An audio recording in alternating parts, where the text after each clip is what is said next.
Hello दोस्तों, current classes में आपका स्वागत है। आज का सेशन इंडियन पॉलिटी से संबंधित प्रश्नों का है, तो चलिए सेशन को शुरू करते हैं। पहला प्रश्न है, भारत में राज्यों के बीच सहयोग और संबंध प्राप्त करने के लिए निम्नलिखित संस्थाओं में कौन सी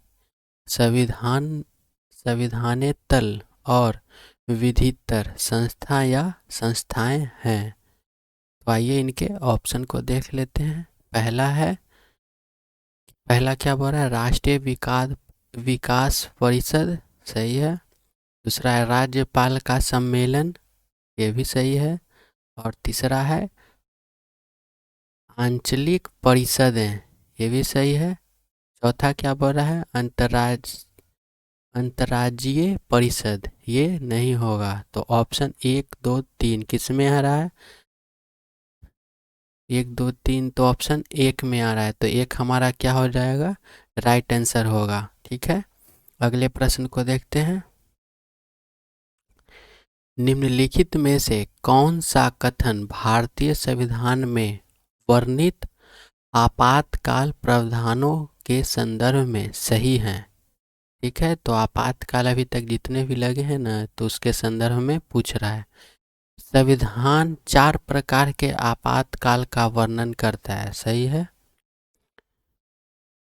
ऑप्शन बी क्या बोल रहा है? संविधान में आपातकाल प्रावधानों का वर्णन अनुच्छेद 340 से 356 तक है, ये भी सही है। ऑप्शन सी है, भारत में वित्तीय आपातकाल कभी नहीं लगा है, ये सही है। कभी भी वित्तीय आपातकाल नहीं लगा है। संघीय स्तर पर संवैधानिक मशीनरी की विफलता के कारण अनुच्छेद 356 के तहत आपातकाल लगाया जा सकता है।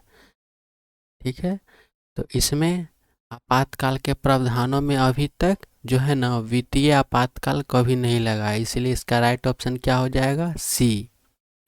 अगले प्रश्न को देखते हैं। किसी राज्य में राष्ट्रपति शासन की उद्घोषणा के अग्रलिखित में से कौन से परिणामों का होना आवश्यक नहीं है? तो आइए इनके ऑप्शन को देखते हैं। राज्य विधानसभा का विघटन, सही है। राज्य के मंत्रिपरिषद को हटाया जाना, ये गलत होगा। स्थानीय निकायों का विघटन, ये भी सही होगा। तो इसमें से 1 और 3 किस ऑप्शन में है? तो बी में है, तो बी हमारा क्या हो जाएगा? राइट ऑप्शन हो जाएगा। अगले प्रश्न को देखते हैं। संसदीय समितियों के संबंध में निम्नलिखित कथनों पर विचार कीजिए।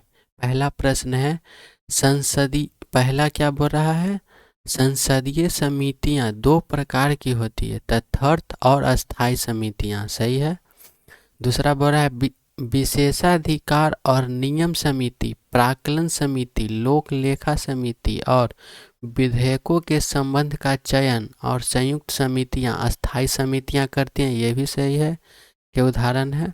तीसरा है विभाग संबंध अस्थायी समितियां जो कार्यपालिका के कार्य की जांच करती है, तो ये भी सही है। तो इसमें तीनों ऑप्शन सही होगा, तो तीनों, इसका राइट ऑप्शन क्या हो जाएगा? D, all of the above. अगले प्रश्न को देखते हैं। निम्नलिखित कथनों पर विचार कीजिए। संविधान संशोधन विधेयक के लिए दोनों सदनों की संयुक्त अधिवेशन लागू नहीं होता है। नहीं, ये गलत है। दोनों में ले जाना जरूरी है। जब भी संविधान को संशोधन करते हैं तो दोनों सदन में। धन या वित्त विधेयक के लिए दोनों सदनों की संयुक्त अधिवेशन लागू नहीं होता। ये सही होगा, क्योंकि धन या वित्त विधेयक जो भी होता है ना, वो सिर्फ लोकसभा में ही पारित किया जाता है। तो इसका राइट ऑप्शन क्या हो जाएगा? B, 2 only. अगले प्रश्न को देखते हैं। भारत के संदर्भ में संसदीय शासन प्रणाली में निम्नलिखित में से कौन से सिद्धांत संस्थागत रूप से निहित हैं? तो इनके ऑप्शन है ए, ऑप्शन नहीं, क्या बोल रहा है ये देखते हैं। पहला क्या है? मंत्रिपरिषद के सदस्य संसद के सदस्य होते हैं। दूसरा क्या है, राज्य का अध्यक्ष ही मंत्रिमंडल का अध्यक्ष नहीं होता है। और जब तक मंत्रियों को संसद का विश्वास प्राप्त रहता है तब तक वे अपने पद पर, ये भी सही है। तो ये तीनों इनमें क्या है, सही है। ठीक है, तो इसका राइट ऑप्शन क्या हो जाएगा, डी, 1, 2 और 3। अगले प्रश्न को देखते हैं। राज क्या है, निम्नलिखित कथनों पर विचार कीजिए। पहला क्या बोल रहा है, राज्यसभा का सभापति उस सदन का सदस्य नहीं होता है जबकि उपसभापति उस सदन का सदस्य होता है। नहीं, ये भी नहीं है।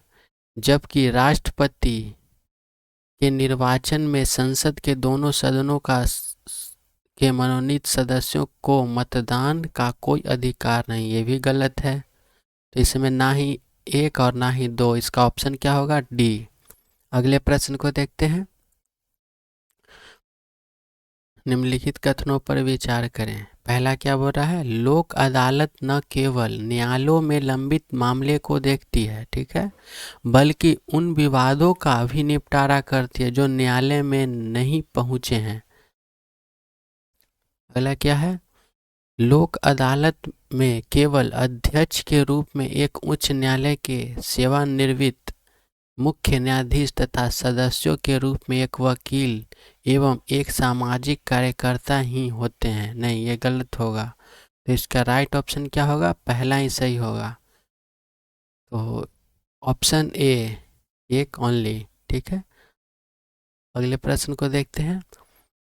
अंतर्राष्ट्रीय संधियों को भारत के किस भाग अथवा संपूर्ण भारत में लागू करने के लिए संसद कोई भी कानून बना सकती है?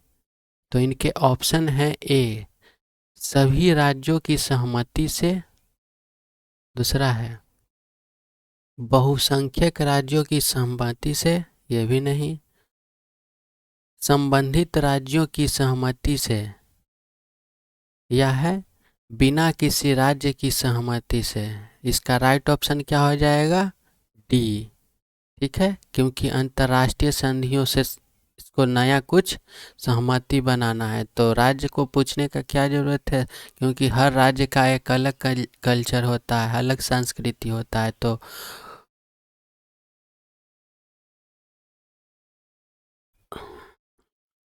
इसका विशेषाधिकार सिर्फ केंद्र सरकार के पास ही रहता है। तो वो बिना किसी राज्य की सहमति से भी वो अंतर्राष्ट्रीय संधियों को भारत के किसी भाग अथवा संपूर्ण भारत में लागू करने के लिए संसद कोई भी कानून बना सकता है। ठीक है, तो आज के सेशन को हम लोग यहीं पर समाप्त करते हैं। धन्यवाद।